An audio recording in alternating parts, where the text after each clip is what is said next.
What is a pseudo-event? Pseudo-events redefine reality. I'm going to quote what an author said about pseudo-events. The public can no longer distinguish between truth and fiction and is left to interpret reality through illusion. Random facts or obscure bits of data and trivia are used to either to bolster illusion and give it credibility, or discarded if they interfere with the message. Hijack narratives, anyone? A breakaway civilization? He continues, this is the real danger of pseudo-events. And pseudo-events are far more pernicious than stereotypes. They do not explain reality as stereotypes attempt to, but replace reality. Pseudo-events redefine reality by the parameters set by the creators.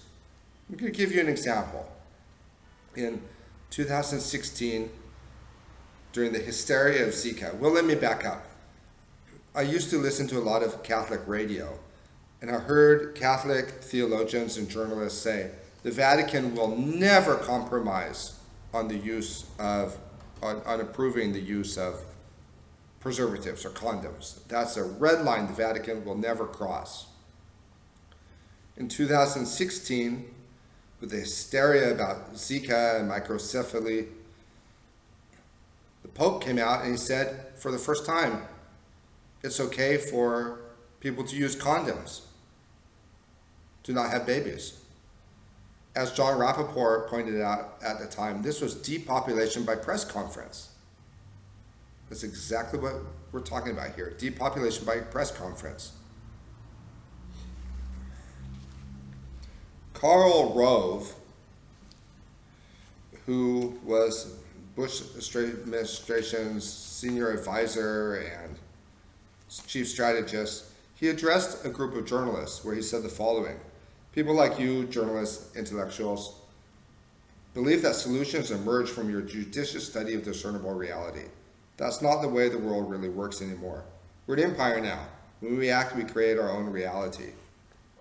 And while you're studying that reality, judiciously as you will, we'll act again, creating other new realities which you can study too, and that's how things will sort out.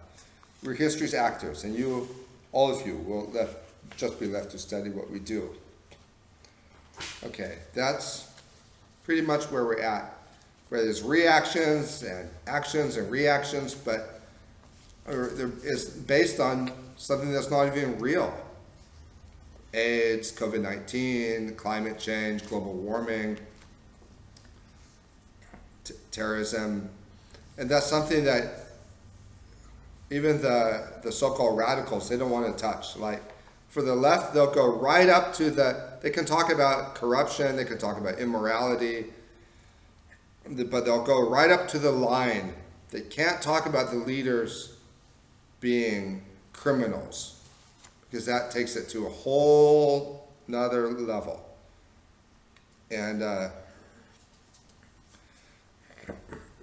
Lance DeHaven wrote this: unacknowledged corruption. The political system's vulnerability to the newest and gravest type of corruption, conspiracies in high office to undermine popular sovereignty, often by manipulating national circumstances or priorities, has yet to be widely recognized, much less targeted for corrective action.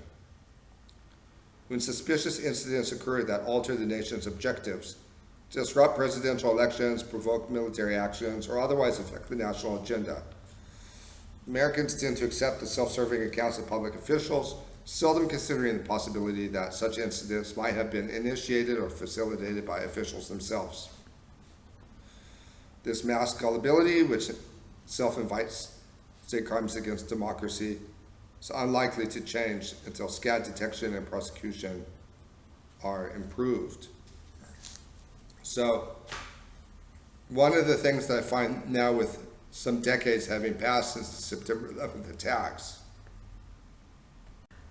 the thing that I find the hardest to accept is how the people in the United States and the world could think that we can have an honest investigation while the White House was investigating themselves.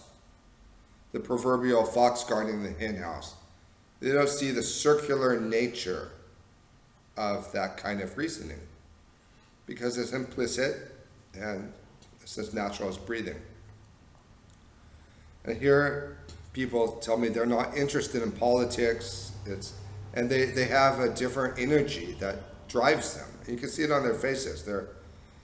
But those people are the most vulnerable to the hijacked narratives and the pseudo-events because they're not focused on the truth content. They just accept it. And there are also the primary victims for targeting through media manipulation, mask wearing and that sort of thing. So I would argue that in the post-truth age that we're living in now, we cannot afford to be passive observers. There's a political incentive that's incumbent upon all of us if we're going to have any kind of future to hand down to the next generation, and if we want our children and grandchildren to be anything other than slaves. I think the left is, in general, more vulnerable to this, especially in the international arena. So, for example, the president of Colombia, he couldn't wait to get on the plane to Davos and sign all these agreements from the United Nations and the World Health Organization. He's a communist. He was a rebel. And he talks a lot about resisting American imperialism without realizing that he's replacing one hierarchy with another. And these institutions, World Bank, World Economic Forum, United Nations, World Health Organization, they represent a de facto world government. So the threat of globalization, it's a different kind of threat than Yankee imperialism, but it's still a threat. If through good research methods we're able to navigate conflicting claims, be able to tell what's fake news and not fake news, that's not going to help us out of our dilemma.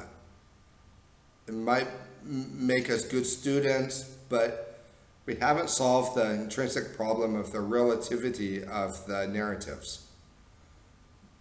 And how we prioritize certain narratives over other narratives, what causes us to prioritize narratives and to order our life around narratives in terms of what we think is important, what we think is relevant. It's completely arbitrary, but to the extent to which ideas have power, those ideas will be valorized or not valorized. And to the extent to which we give valor or value to ideas, that's the extent to which these ideas are presented as powerful or not. Because even to just get people to listen to ideas, it's a function of the power that accompanies those ideas. Okay? Now, there's people that I know they like to vent on Facebook about the fake clouds and whatever. And they say, oh, this and that is so bad. But they don't want to do political action. So I don't talk with those people anymore. I'm interested in concrete political action. So I see that my videos on BitChute, some get 100 views, which is good. I'm averaging around 100 views. I like it. But what are you guys going to do? So I think it's very important that this idea of Bill Clinton being involved in drug trafficking and the Bushes, think it's very important that this gets pushed into the mainstream. That's the power behind these ideas. So it's through sharing these videos that the truth can be contagious.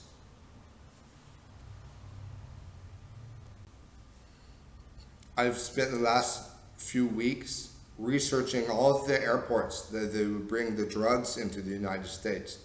Tons of cocaine and heroin to be sold on the streets by your government, by the CIA.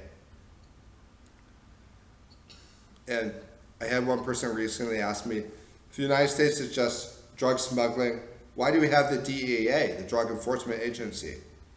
But that's easy, because the CIA is the biggest cocaine integration agency in the world, and they don't want competition.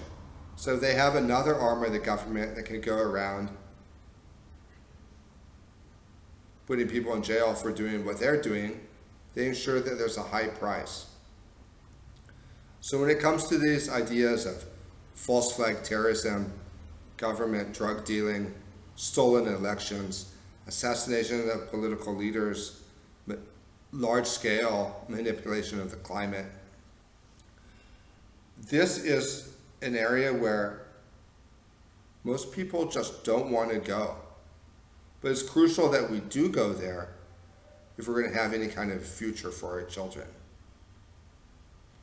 And look at how the whole debate with Trump and Kennedy and Biden has been hijacked. So people like Kennedy and Biden, which are,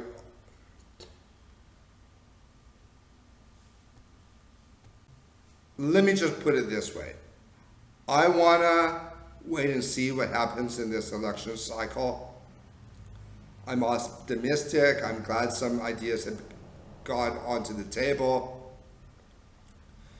I'm glad that Robert Kennedy Jr. is talking about wanting to reform these regulatory agencies, which is the real way you drain the swamp, this idea of regulatory capture.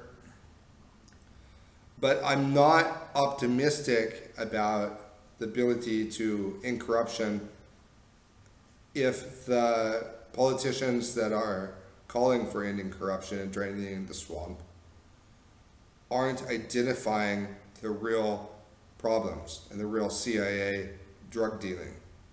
And I get it, I know. I've been researching this for a long time, and you get parts. One documentary will show part of it, another documentary will show another part of it. But it's very hard to pull together. And now I get it. I know the banks that Clinton was laundering the money through. I can tell you the relationship between the Colombian drug cartels and the CIA, and I see how it connects to September 11th. But for somebody who's never looked at any of this before, it can be very hard to get the entire picture. So it's absolutely crucial that we focus on the criminality of these crime family dynasties. And even during the Trump administration, a lot of these people were still kicking around.